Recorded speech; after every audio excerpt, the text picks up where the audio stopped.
Au nom du Père, du Fils et du Saint-Esprit. Amen. Et très chers frères et sœurs, nous sommes ce lundi saint où tous les textes nous parlent bien de la passion et du sacrifice imminent du Christ, sauf ce magnifique trait, l'hymne d'acclamation de l'Évangile, que l'on dit juste avant l'Évangile à la place de l'Alléluia, et l'Évangile du jour, qui nous replace encore une fois dans le contexte chronologique. Et j'aime beaucoup cette période pascale où nous suivons le Christ jour par jour, heure par heure.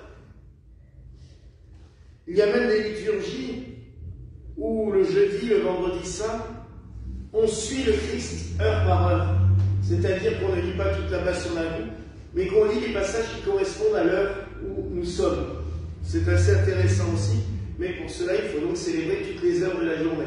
C'est-à-dire l'heure de prime, l'heure de sexe, l'heure de nonne, ce qui peut être des fois assez compliqué, à part dans un monastère, où là, ça serait totalement faisable. Mais il n'empêche que comme nous l'avons fait jeudi dernier avec la première onction, samedi avec la résurrection de Lazare, hier avec les rameaux, aujourd'hui nous recevons Jésus, qui donc, après avoir fait son entrée triomphale dans Jérusalem, est revenu en arrière. Il est retourné à Bethel, chez son ami Lazare, pour fêter tout simplement cette résurrection. Et, comme il est noté, on donna un repas en l'honneur de Jésus. Vous me direz que c'est un peu logique, quand on vient de vous ressusciter des morts, d'aller organiser une petite fête pour celui qui l'a fait, c'est plutôt sympathique. Là, le contexte est assez logique, il n'y a pas à chercher plus loin dans des explications alambiquées. Et voilà-t-il pas que Marie, Madeleine, nous refait un petit peu ce qu'elle avait déjà fait 3 jours auparavant. Elle reprend du parfum de Grand Prix et hop, elle recommence, je dirais, si on imagine dans la tête des disciples, des Juifs présents, ils ont dû se dire, ça y est, elle recommence son siècle. Elle va se rendre intéressante, elle vient faire son petit numéro dans l'adonation, bien entendu. Marie vient refaire un geste d'amour profond envers celui qu'elle aime. Il n'y a aucun doute là-dessus. Et je le répète, il n'y a aucun problème théologique à voir autre chose. Ça reste des circonvolutions du cerveau dont on n'a pas besoin. Ça ne change rien à la foi. Mais je dis bien qu'une version ou l'autre n'est en aucun cas un problème. J'aime bien le rappeler tous les ans, plusieurs fois, parce que j'entends tellement de polémiques comme quoi les églises voudraient absolument cacher un secret. Non, ça ne changerait rien. C'est la vraie nature du Christ, qui est vrai Dieu et vrai homme. Si son humanité a aimé Marie-Madeleine, et bien qu'il l'a aimé, ça ne change rien. En revanche, ce qui est beau, c'est cet amour de Marie-Madeleine pour celui qui a vu en elle bien plus que ceux pour lesquels on l'avait relégué. Quand, partout, on vous traite comme une putain, comme une femme de mauvaise vie, comme quelqu'un qui ne vaut rien, et qu'un jour vous avez quelqu'un qui vous regarde avec les yeux du cœur et qui vous met à la vraie place, à la place réelle, mais là, c'est le plus grand des bouleversements. Et on comprend cet amour de Marie-Madeleine. Forcément, elle refait ce geste. Et comme toujours, il y a un trouble fait pour dire « Ah, pas d'accord ». Et là, comme un fait d'exprès, c'est Judas. Allez, il commence déjà. Ah, on aurait pu garder cet argent pour les pauvres. Oui, oui. Oui, oui. Les pauvres. C'était pour ses bonnes œuvres personnelles, bien entendu. On va bien voir qu'il est attiré par l'argent, puisque 2 jours après, pour 30 deniers, il va livrer son maître. Donc, on sait bien qu'il n'en a pas. Et même, c'est très drôle, c'est que Saint Jean ait cru bon de préciser cela. Oui, oui, il râlait à cause de ça, parce qu'il voulait garder les sous pour lui. Et ce qui est intéressant, c'est la réponse de Jésus.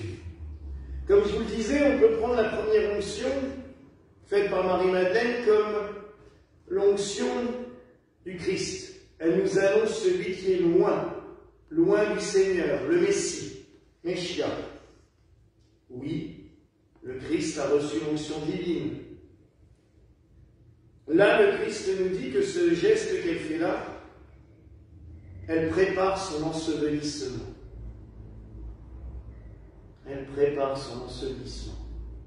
Quelle annonce terrible! Vous savez, on a toutes et tous eu des gens autour de nous qui nous parlaient de leur mort prochaine. À quel point cela peut gonfler d'entendre cela. On l'a vécu encore il n'y a pas si longtemps que ça. Oh, de toute façon, bientôt, je serai morte. Et là, Jésus leur dit ça. Vous savez, bientôt, je serai plus là. Et elle prépare mon ensevelissement. Et elle profite du fait que je sois encore là, car bientôt vous ne m'aurez plus avec vous. C'est clair, c'est net, c'est précis. Des pauvres, vous en aurez toujours, mais moi, vous ne m'aurez pas toujours. C'est aussi un très beau message pour nous rappeler de mettre le Christ à la première place dans nos vies. Combien de fois on se dit « Oh, la messe peut attendre, j'ai ça à faire. Oh, mes prières peuvent attendre, faut que j'aille faire ça. Oh, non, la messe ne peut pas attendre. Le prêtre, si, mais le Christ, non. » Quand on me dit des fois, j'ai la messe pour te faire plaisir, je m'en fous. C'est à lui qui me fait faire plaisir. Moi, je m'en... Hein, franchement, c'est pas pour moi qu'on doit venir. Ou pour Antoine, ou pour... Non, c'est pour lui. Car c'est lui qui a donné sa vie pour nous. Nous, on a déjà du mal à garder notre vie pour nous-mêmes, alors on n'est pas capable de faire ce qu'il a fait. Mais lui, il faut lui rendre grâce, il faut le remercier. Je ne sais pas si vous avez fait attention durant le chant du trait. Je ne vais pas chanter avec une voix phénoménale, mais bon. Cette lamentation de Marie-Madeleine, ce texte est splendide. C'est l'Église qui avait composé ces paroles en faisant dire à Marie-Madeleine, mais il y a une poésie. La nuit est, hélas, la nuit est pour moi la brûlure du péché ténébreux et sans lune. Accepte la source de mes larmes, toi qui produis des nuages, les eaux de la pluie. Penche-toi vers les soupirs de mon cœur, toi qui inclinas les cieux. Laisse-moi essuyer tes pieds très purs avec ma chevelure.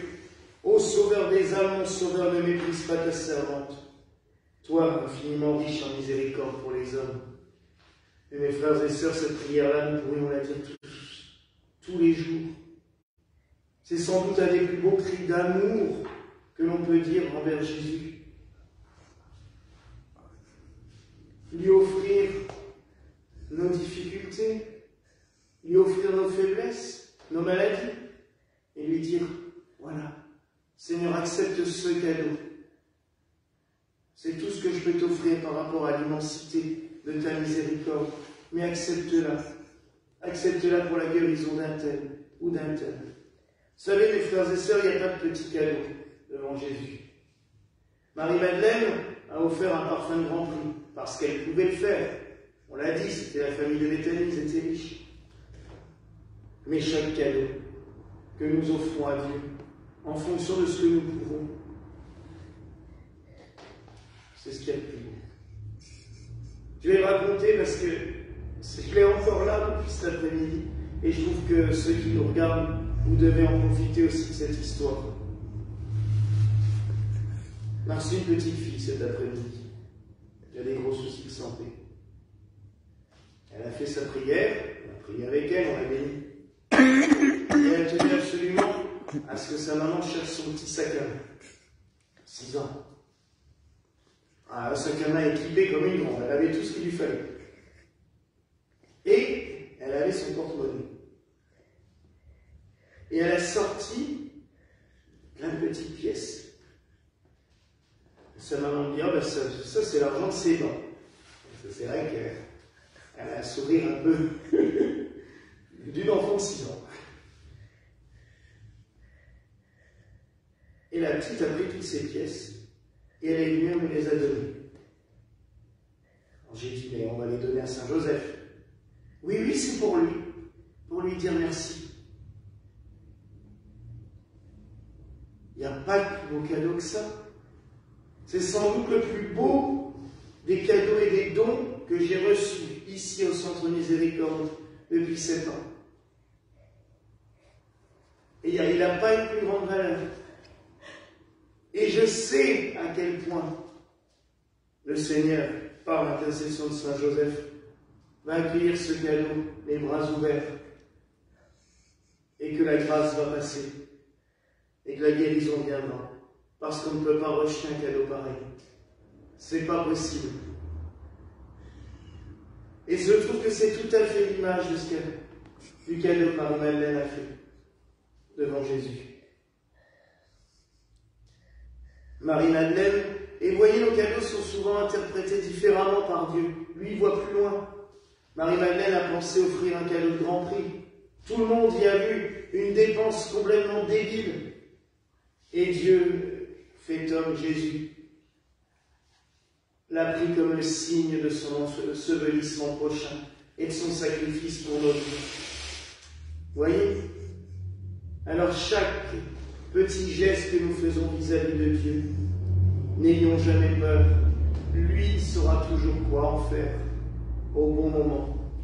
Il saura toujours le transformer pour en faire un symbole, un signe visible de sa grâce et de sa miséricorde pour nous. Ayons toujours confiance en cela et n'hésitons jamais à faire des petits cadeaux au Seigneur, même le cadeau d'une pensée, le cadeau d'un petit mot de prière ou une fleur qu'on s'est imaginée dans notre tête. Il accueillera toujours cela avec un amour profond, comme il a accueilli le cadeau de Marie-Madeleine, ce geste d'amour qu'elle a fait envers lui. Voilà la grâce que je vous souhaite en ce soir au nom du Père, du Fils et du Saint-Esprit.